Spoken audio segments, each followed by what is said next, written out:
The topics and opinions expressed in the following show are solely those of the hosts and their guests and not those of W4CY Radio, its employees, or affiliates.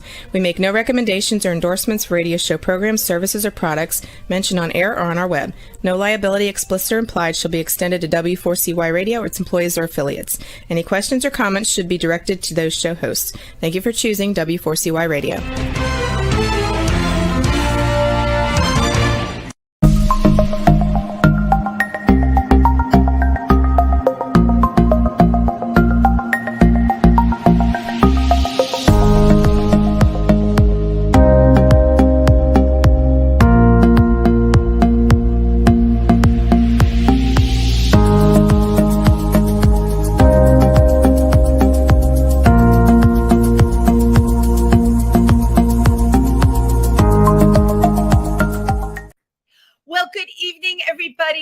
Welcome to Triversity Talk. I am Wendy Stewart, and I am coming to you live from New York City.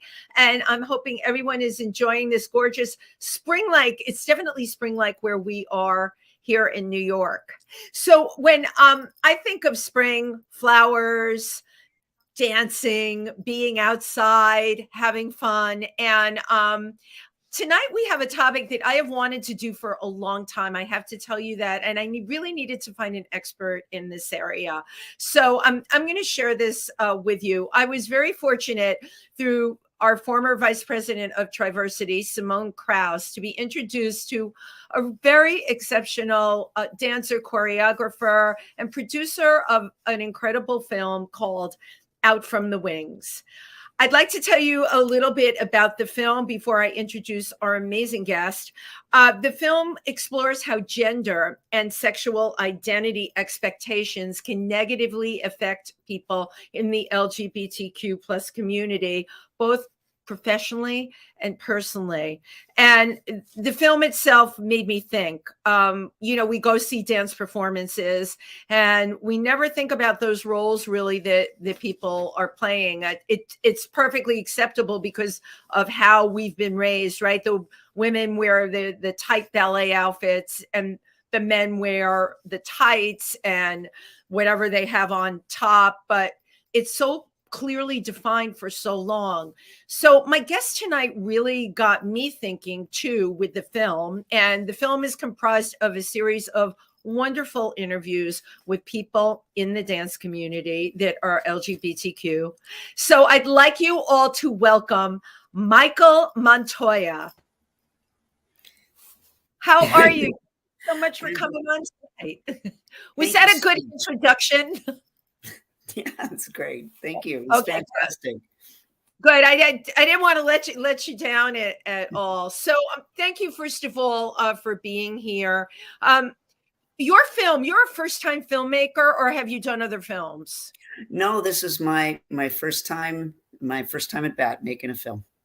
Wow. So I'm just going to jump right in. Michael, what was it about making this film that made you want to get the word out there? Creating a documentary that you base on interviews and the whole factor of the people involved and the editing of it, the craft of the documentary. You must have had something you really needed to say really bad. What was the inspiration behind it? Well, originally, I was awarded a grant from the New York State Council on the Arts and the New York City Arts and Education Roundtable to create a series of asynchronous video lessons about an underserved community in the arts. And as a transgender dancer myself, I thought, well, we're a pretty underserved community. So I originally started with that project and interviewing the dancers, creating these lessons with the interviews to sort of drive to help instructors present and have students come to their own conclusions, listening to the dancers talk from their own personal experiences. And as I was going through and doing research and doing the interviews, I just felt so much connection with these dancers, so much that when I was actually dancing professionally, I felt so alone. I felt like maybe it was all in my head. I felt like there was just no one else like me. And as I was interviewing these dancers, it touched my heart so much that I felt like I just need to make this something that can be seen more by a broader audience. So I Right. re-edited the video into a full-length documentary, added the narration that I wrote myself, based on the interviews and all the research that I'd done. And I've been entering it in film festivals. I've been screening it around the country, with college groups, with civic organizations, just anywhere that I can get the word out. And it's been so wonderful to see the response from teachers saying, wow, I didn't know I was doing that. From dancers saying, wow, there's other people like me. I feel so vindicated. Sharing information on where people can find companies and teachers that teach and give more opportunities to dancers from the LGBTQ plus community. Well, I have to say that a lot of people don't think about this, and I'm in the LGBTQ community organizations. I do a lot of different things, and what I loved about your film, you really did underline the aloneness that people go through, the isolation. And I think that is something that we have to talk about, not only in reference to you, but to other people that are out there. I was not aware, because of the world of dance, right? I had tons of gay friends in dance, but I never thought about, I didn't know that many females that were gay in dance. I knew mostly gay male dancers. And that seemed to be like you could just kind of coast in those roles there. But then I started meeting people that were trans, and I never thought about, how polarizing an experience it could be for somebody. Definitely. And it is interesting. Again, like you mentioned, you see many gay male dancers, but with women, it's much more limiting. And because of the ostracism that lesbian dancers face, many just choose to leave the profession altogether because it's so difficult. And the expectation to appear in this hyper feminine, overly, I would say sexualized type of roles is extremely emotionally difficult. Being ostracized by other female dancers who are often uncomfortable to share dressing rooms or to partner with other females who are gender nonconforming. And you talk about that in your film, and I never. My God, it is such a complex problem. Yes, definitely. And for transgender and non-binary dancers, knowing where you can fit in. One thing I think is very important, and I've heard from many people watching it, is that they didn't realize, they just assumed that because gay men were accepted, everyone was. Same here. Not. And even with gay men, the expectation that they portray a heterosexual man on stage. These attributes like big and strong and solid, or what they call masculine. Exactly. This idea of what masculinity is, rather than saying, I'm a man. This is how I dance. That's how a man dances. It doesn't have to. Why does a man always have to be strong? In life, men need to be vulnerable. Everyone needs to be able to access every part of their emotions, but on stage, that's not acceptable. So it makes me wonder how much of this, when I was watching your film, these stereotypes, right? Like what we're having this conversation about is really changing history in a big way, because historically, all right, when you look back at the history of dance, those roles were all like clearly defined.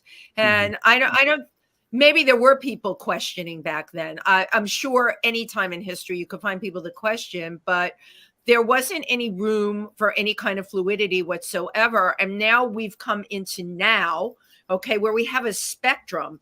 I mean, on the LGBTQ, we have a spectrum. On the T, we have the spectrum on the T, and that's a biggie, because not everybody gets that. I spend a lot of time talking to people explaining that there's a spectrum on that, and I'm not a good explainer. Maybe you can coach me on how to get through to people regarding that. But we are dealing with very complex situations nowadays. I have to give a shout out here. I have my friend Hannah Q from the Hannah Q Dance Company. She's a choreographer. I have to give credit where credit is due. I love her performances because she will pair female with female, male with male.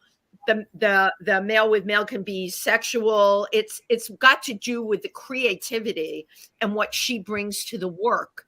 And I think that at the end of the day, Michael, isn't that what it should be? Oh, What is definitely. Definitely. I think that, and I do see, and I am really happy to see that things are opening up.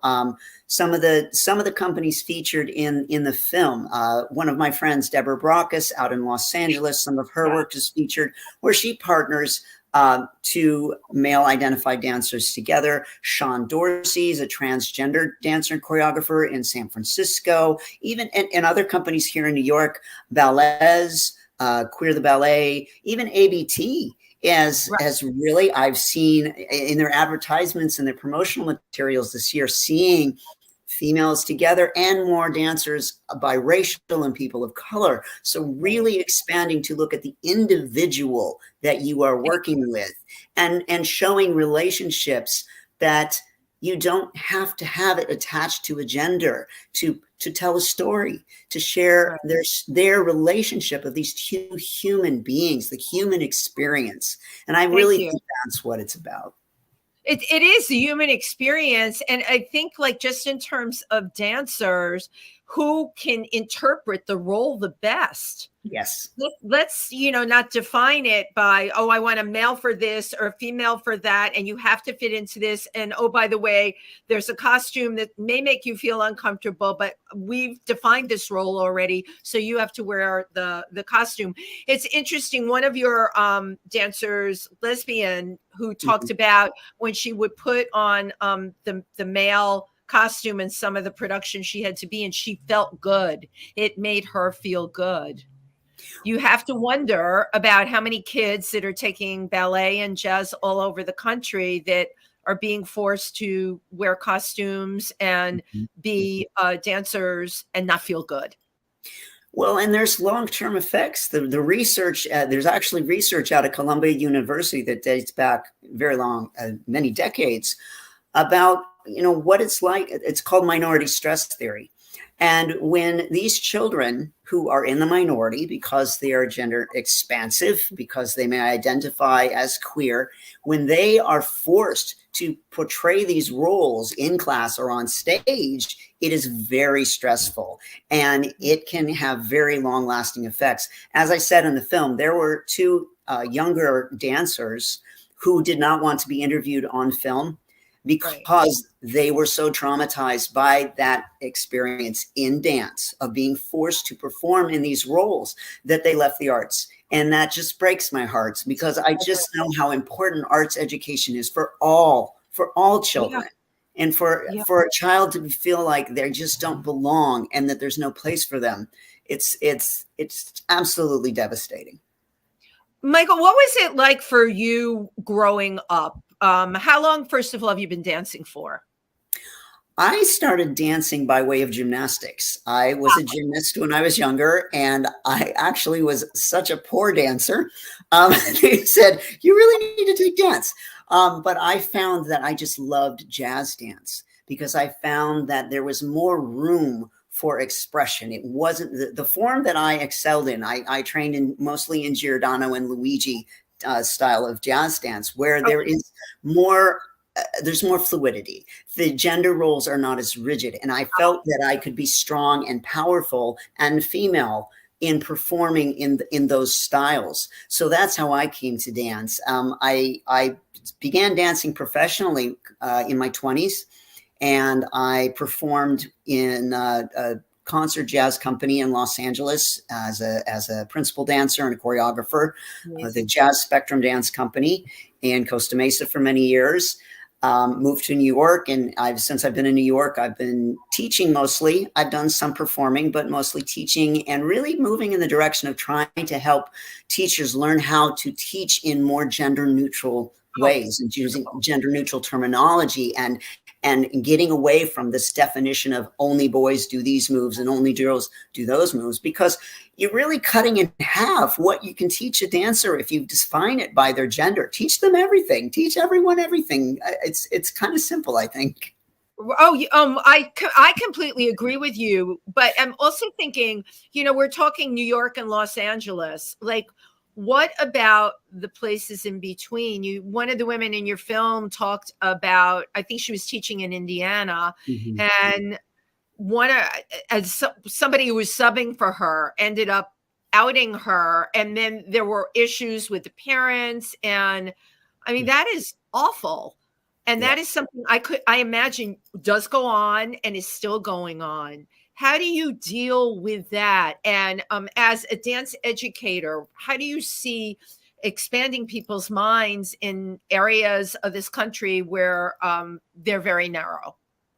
Well, and I think that's one of the advantages of trying to get this film screened nationwide and trying to find places and opportunities to share it in different states. I did have a great opportunity with the National Dance Educators Organization. They did a nationwide screening of my film, online screening, made it available to all their membership nationwide. So dance teachers from across the country could watch, could ask questions. They featured my blog posts on the same topic so that teachers can ask questions about it. And I think that's really how we get to them, is through dance teacher education. I've also presented this at seminars for dance and physical education teachers. So I am really trying to get to the teachers and to the parents so that the parents can advocate for their children as well. Oh my gosh. At the end of the day, I mean, the kids need the support of their parents. Have you experienced pushback as you've been doing this? No, so far I've had a lot of support. I think that with the teachers, they genuinely want to learn. And most of the time they just they don't know what they don't know. I've had teachers ask me questions, and I try to describe to them how to teach in a more gender neutral way. And they're always very appreciative. They always want to try new things. So that's a real plus in general for the dance community then, no matter where you are in the country, that you've created, I'll call it a product that people can use to teach out there. It's really important. And to me, especially now in the environment that we're dealing with, this is something that's a must-have. And dance is such a beautiful way for people to be. It breaks my heart when you talk about kids that have left dance because they just weren't being treated well. They weren't being recognized, the pressure that they were under and the rules that they were forced to do. When we go to see a dance show, I don't think about those things. I'm now going to think twice about those things. Watching your film actually made me think about the Nutcracker and all the kids I've seen in the Nutcracker. And my God, that's a classic. And how that thing is cast every year, I'd like to think that there's more people in terms of casting roles that are trying to mix it up a little bit because definitely for a better performance. Definitely. And, I've had some interesting conversations with teachers online on social media. I have made that exact point about the Nutcracker, and hearing more teachers discuss different ways of casting. They're saying, they might cast it by the toys the children are playing with. They might say, we need a certain number of dancers in pants and a certain number of dancers in dresses. Right. Who wants to wear pants? Who wants to wear dresses? You get to choose. Isn't that brilliant? Exactly. Or just by the part. And I made the point of saying, when people have holiday parties, they do not invite guests based on the gender of their children. And we always have this Nutcracker show where we have X number of girls and X number of boys, or that, this balance, rather than saying, here are some families coming to a party with their children, and this is where the children are going to dance together. And when I look at the again, the gendering of those roles, the stereotypes of even how the children behave or what they play with. And I think of all the number of children, different children who may want to play with a doll, or different children who may want to play with a drum or a trumpet, that has nothing to do with their gender. Right. So if we cast it by their preference, who wants to play this role? Who's interested in this role where you're running around with the drum? It just does not have to, it can be done in a much more creative way. I completely agree with you. And, and I am thinking for those Nutcracker productions, what a great way to start to break in parents to thinking a certain way, and the children for thinking a certain way and not judging other kids. It really opens it up for everybody by doing, well, I come from theater and film. We call it non-traditional casting. There's probably a better name for it, but you understand what I'm saying. Where those roles are open. I have to say it's interesting because I'm not a great background in dance, other than I love to dance with no training. But when I think about the dance world compared to like the film, television, and theatrical world now, I have to say we have moved ahead. The castings are very every single day there's tons of castings, and it can be women who identify as female, transgender women, BIPOC. They just have opened up everything to everybody, and I would like to see more of that in the world of dance. Wouldn't that be great? Oh, it would. I still see audition notices or company notices that will say male dancers wanted. And I will respond to these organizations and say, why? Why can't you have a dancer who can perform this role, period? I'm curious, what kind of response do you get? Crickets. They don't respond. They don't want to hear it. Although I do want to point out that with Alvin Ailey, they had a workshop, Hearts of Men workshop, that I participated in, and in their notice they made sure to identify as all who identify as male. There was something along those lines, so it did not just say male dancers. They were careful to be very inclusive in their wording. And when I attended the workshop, I let them know that made me feel welcome. And they were very pleased to hear that, because they said that was our intention. We really wanted all to feel welcome to come to this workshop. And so that really does matter, because without it, I may not have, I probably would not have signed up. I probably would have felt uncomfortable and unwelcome. But because they went to the effort to expand the definition, I stepped forward and I had a wonderful experience. I'm so glad I went. Right. And thumbs up for Alvin Ailey. I've had a number of people on this show that have danced with Alvin Ailey. So it's great to hear this. The companies that are forward, I mean, have been doing it the last couple of years. How do we get other dance companies, do you think, on board, like the ones that you reach out to and you get crickets? I think one thing that when I spoke to my friend Deborah Rocks about it, she said that sometimes the issue is the theaters that are booking the acts. And if they don't think they can sell tickets, they do not want to see companies with more expansive choreography. That includes queer roles. What we need to do as an audience is demand to see it. We as an audience need to demand to see ourselves represented on stage, and our allies saying we want to see our friends. We want to see all people represented on stage. The more they see that they're going to sell tickets, because that's what it comes down to, is filling the theater. It really does at the end of the day. It's selling tickets for any show. Right. But so it's the more really they see that, the more they see that, the more I do believe that companies want to expand. They really see the need to represent all people in the art of our culture. Oh, yeah. Once we start demanding it more, and the theater owners, and buying those tickets, showing up when your company, your favorite company has these pieces, show up, buy tickets, support them to show them that they can make it doing this type of art.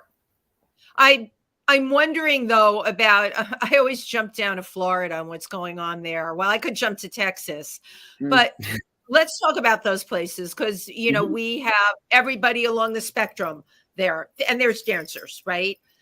What's going on in places like that in terms of, because New York and LA are one thing, but what's going on into your knowledge of getting people to buy tickets to shows that would be gender expansive?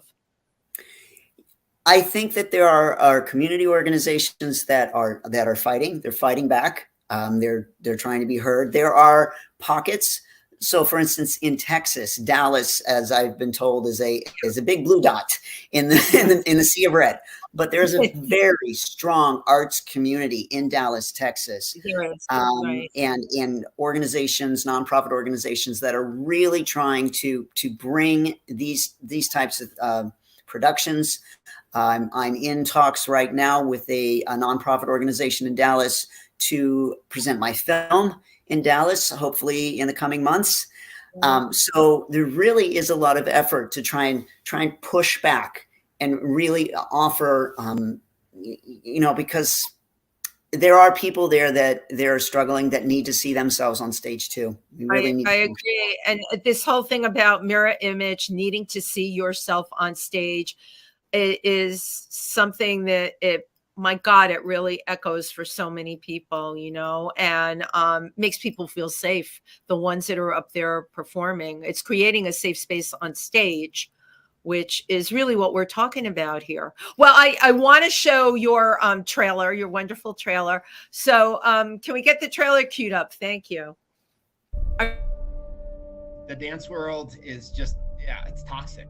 It's really toxic. You know, ballet can be extremely traditional, and in those traditions, there's an expectation of gender roles and storytelling that's being played. It is traditionally sexist, it's traditionally misogynistic, and it's traditionally discriminatory. As a woman, I've felt pretty constrained, you know, in what I'm allowed to do, what I should do, and, you know, how I should look and all of that.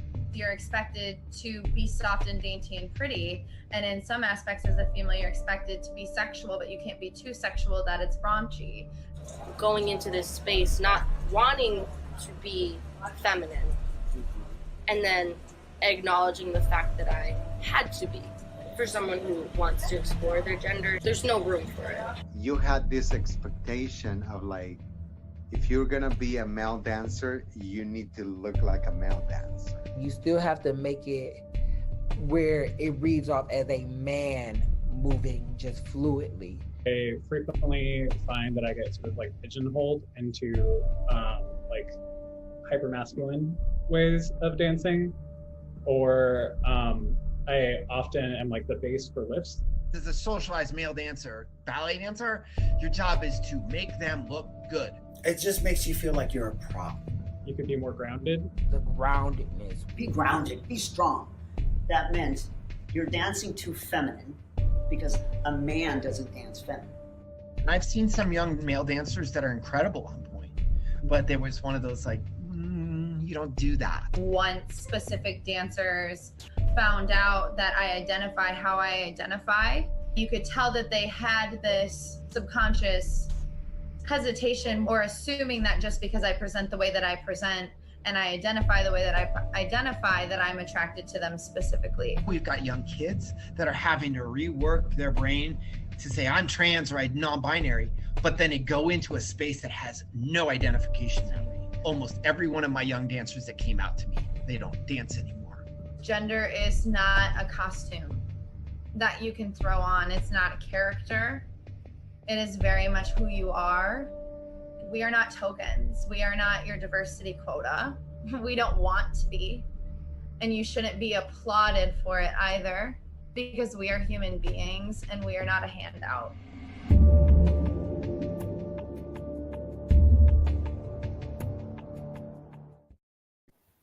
Wow, gender is not a costume. That really just says it all.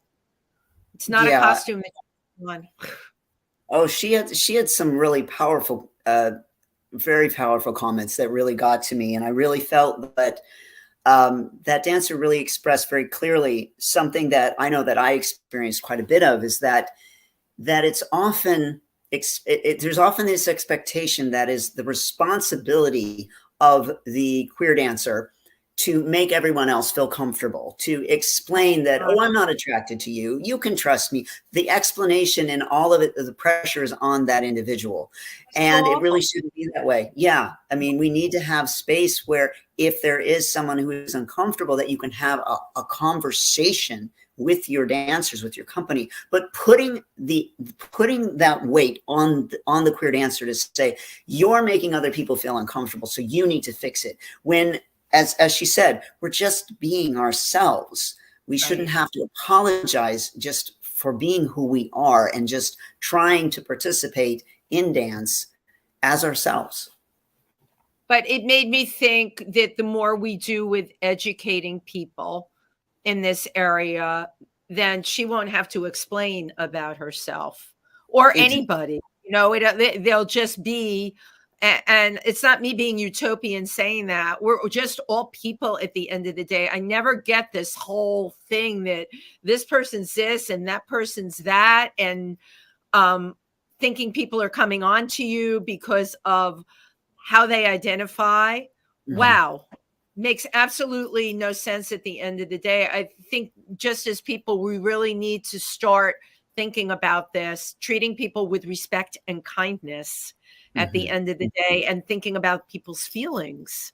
Absolutely. You know, she was very articulate, that dancer, about, you know, and she talked about in the film, she, you know, being outed to her students, and all of a sudden it was a big issue if she was in the dressing room. I mean, that had nothing to do with anything. And yet, because of a lack of education, it had everything to do for the people that were judging her. Oh, yes. And I experienced the same thing. When she shared that, I could definitely relate and it wasn't in every company. So I did experience that in one company, but then the next that I was with, the dancers had no issues whatsoever. I was just another member of the company. So it isn't everywhere, but yes, there are some places where there were these assumptions and people didn't want to partner with me. It was very uncomfortable. It did make things very uncomfortable. How did Michael, how did you, I don't know how old you were when that happened. I don't want to think of you being like a child or a teen when that happened, because that's a really hard age. But were you in your 20s when that happened, and how did you deal with it? I was in my 20s. You know, I just kept it all inside. When I went to the company director and asked questions, he lied for the dancer that didn't want to dance to me and made excuses for her and made it okay for her to not partner with me. And I just knew if I wanted to keep my spot in the company, I needed to not talk about it. I needed to swallow it. And it's very stressful. It's very stressful, but it makes me think about, like, in the workplace, like if you're being harassed, but at one point, I know my daughter went through this. At what point do you talk about the person who's harassing you at the risk of not being believed, or think you're blowing things out of proportion, and then you're the problem, right? You're the problem, and they let you go. It's a tough one. Yes. You know, it's certainly a tough one. Definitely. And that's something that another dancer, Christina, had mentioned as well, as a teacher, teaching young dancers and having worked with a young lesbian dancer who faced that problem and who eventually had severe emotional problems, was suffering from seizures from the stress of having to keep all that inside. So it can be very, very serious for these young people. And as you said, as adults, having to deal with it too. I mean, I've literally had, when complaining of sexual harassment, and this was before my gender transition, I literally had a boss tell me that he didn't believe me because he couldn't believe anybody would sexually harass me. Like, he literally said, who would sexually harass you? So that's very common, unfortunately. Right. Experience that. Yeah. Yeah, well, you know what? We're all here trying to make things better for people. So, one question I really did want to ask you, should if a teacher be told if a child is trans? I think that it's up to the student. I think it's up to the student. I think the teacher should allow a student to share with them what they feel comfortable with. And then for the teacher to offer, how can I help you? What would you like from me as your teacher? How can I support you? Rather than making assumptions.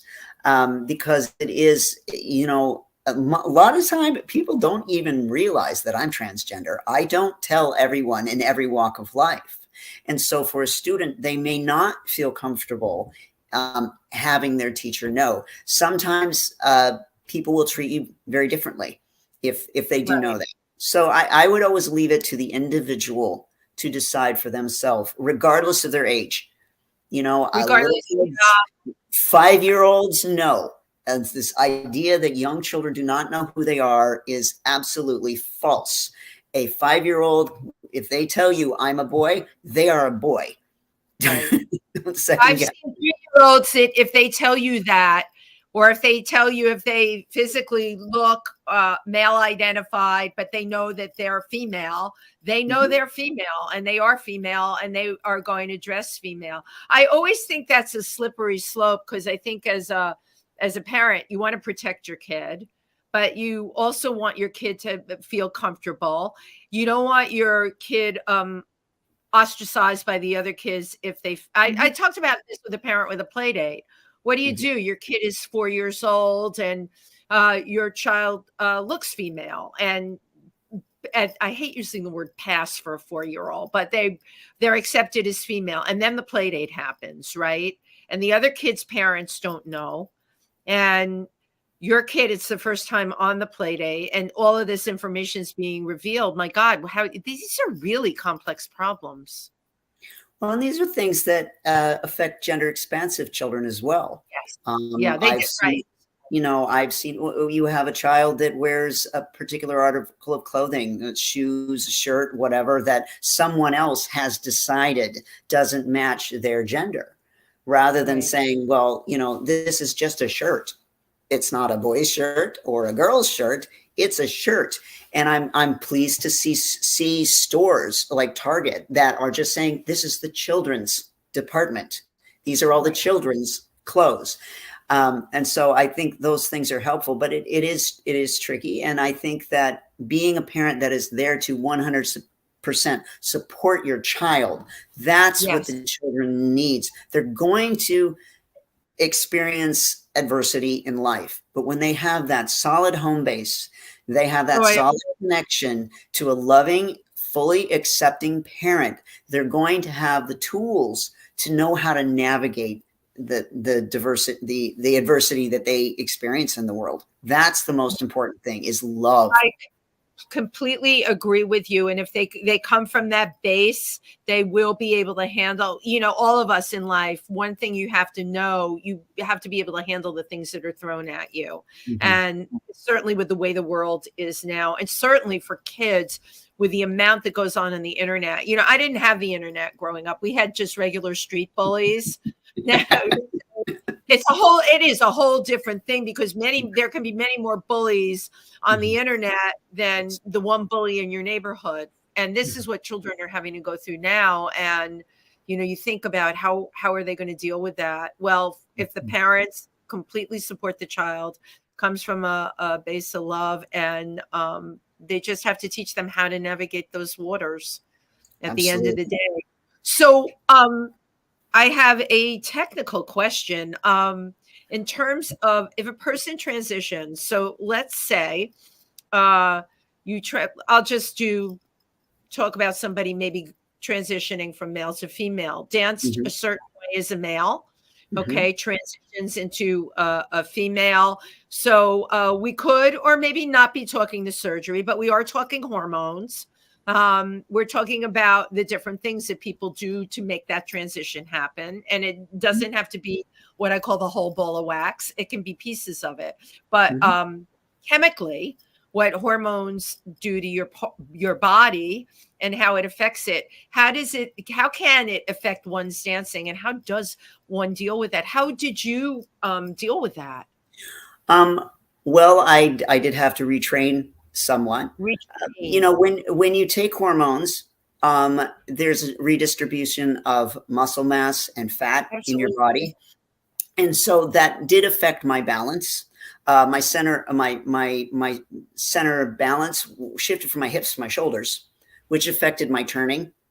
When I did have gender affirming surgery, one of the muscles in my legs needed to be moved. My gracilis muscle had to be moved, and that affected me being able to do a passe with my left leg. So I've done a lot of training. I worked with a floor bar teacher to help me focus on that particular muscle area to retrain my leg. How long did training take? Because the changes that a person has to go through is a lot to begin with. Regular people going through these changes. Now we're throwing in the whole dance thing on top of it. So your body, your whole life moved one way, and now your body's different and your chemistry is different. You know, hormones change your chemistry. How long does it take till you feel able to twirl and hold your balance? Well, I think the important thing is dancing through the process. Dancing through the process. And I compare this to dancers I've known who have become mothers, and they danced through their pregnancies, and they realigned their balance and their center of gravity as their child grew inside them. And once they had the child, they had to readjust going back, because now their body had changed from carrying to no longer carrying their child within them.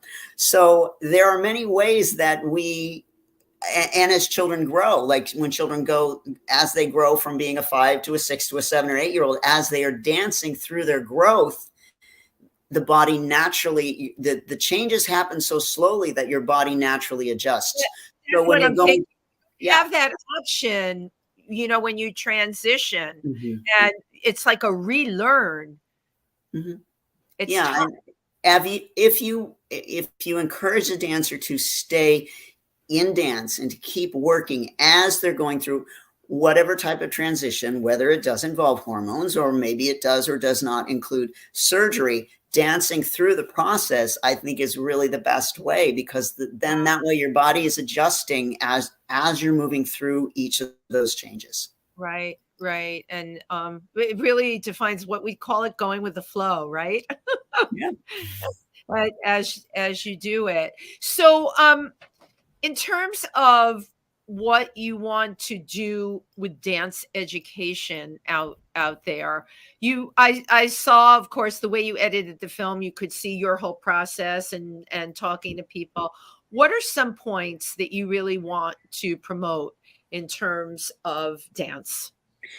I think as I finished the film, and what I really wanted to point out was the importance of making all dance available for all people, and looking at dance education from a technical standpoint, instead of using gendered terminology or even references to masculine and feminine, because from one culture to another, what is masculine or feminine is different.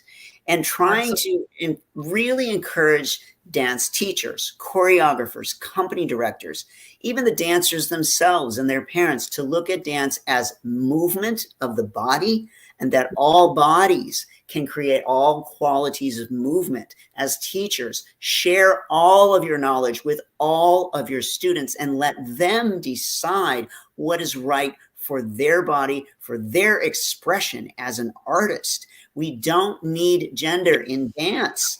It's art, it's movement. It can be different for every individual. That's really what I want them to get through, because then that way we have more children, more people are encouraged to come into dance. And that's so wonderful. I mean, art is so important to our all around education. We're not just reading and writing and arithmeticing. We need art. We need all children to participate and to enjoy, to create this love of art.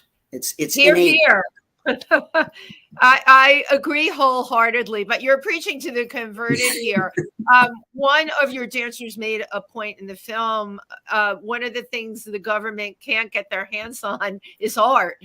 They can't, they can't tell you what to do with art. Although now with what is happening with drag, and I consider drag an art form, and I always will, in certain parts of the country where they're shutting it down, that's an example of it being infiltrated on the government, trying to tell people, no, you can't express yourself this way. I guess people in those places will find other ways to take their art and perform it, or call it something. As a teacher, Drag Queen Story Hour is excellent teaching. Oh my God, I agree. Excellent, amazing teaching. For how long have teachers been dressing up in costume as the characters of their stories? It makes the story more engaging. It makes the child question and want clarification and get into the plot and the story and everything. It is everything you learn to do in school to learn to teach. It's really wonderfully engaging. I agree. For children, it's amazing. So I encourage more of it. Yeah, to me, I think like it can also academically help children that you expose to hearing stories read by someone in drag with expression, because a lot of people that do drag, they do have a theatrical background, and if they don't, the act of drag makes them theatrical. And what could be better than telling a story looking like that to little children, engaging them? Those children will leave there and they will remember the story. Yes, absolutely. You're 100% correct. It's made so such a big impact. Oh my God. Yeah.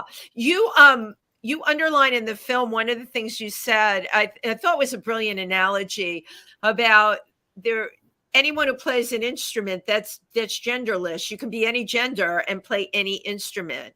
That is a brilliant analogy. I didn't think about that until I saw that in your film. And so why not dance? Why can't we do this with dance? Absolutely. Music is genderless. And when you learn to play music, all of the cues, they're very specific. Sforzato, pianissimo, fortissimo, all of them are very specific about the sound quality, and it has nothing to do with gender. And the same is true of dance. There is dance terminology that has been developed to provide the exact same types of cues for movement qualities. We just don't use them. So it really can be done, and it needs to be done. Right. Yeah. And it absolutely needs to be done. Well, we're on our last, pardon my pun, dance legs here. And what would you like to share with people? I would like you to share your handles, your blog and everything, and anything that you want to say. This is your moment. Oh, thank you. Well, if people want to find me on Instagram, I am at mmontoya605. On YouTube, it's Michael Montoya 8259. If you're interested in more information about the film and screenings, I usually post it on Instagram, but you can also email me at montoyamichael139@gmail.com. If people are interested in scheduling screenings of the film, I'm always open to that. Anything to really get this message out and to support dancers, dance teachers, supporting parents and knowing how to advocate for their children. So definitely all dance for all people. That's my goal. Absolutely. And you do Q&As also for your films, right? If you do the screening, you do the Q&A also. And do you ever have any of your dancers that were in the film? Do they ever join you? I'm a big Q&A person. I always stay for them after the documentary. I love that. Yes, I always do Q&As. The dancers have not joined me. They are from all over the country. Some of them, I think one was in Florida, California, Indiana. I mean, they're all over the place. So I have not had the opportunity to get us all together. That would be wonderful. Wouldn't that be good? Well, I want to thank you for creating this wonderful film. My wheels are turning in my head. I actually have someone that I am going to get in touch with as soon as this is over up in Connecticut. She runs a dance school, and she's transgender. And I think she would absolutely, I'd love to, I really want to get your film out there. It really needs to be communicated what's going on and how we can make people feel safe. I think at the end of the day, we all want the same thing, right? Absolutely. Absolutely. And I always take my parting photo. So you have to say cheese. I love shooting on the computer. But thank you so much for everything that you've shared with us here today. And please let me know if you're doing any screenings in the tri-state area. I will try and rally up people, and I will certainly come myself. Thank you. Thank you so much for having me, Wendy. And thank you to everybody who's tuned in for taking the time to spend the evening with us. Right. Absolutely. And if in case you missed this, of course, everything is recorded and the link is on the Triversity channel on YouTube. It'll be also on Wendy Stewart TV and on Facebook Live. It's on our Triversity channel. Thank you, everybody. Great show. Thank you, Michael. Be well. Thank you, Good night, everyone. Thank you, Bye-bye. everyone. Bye.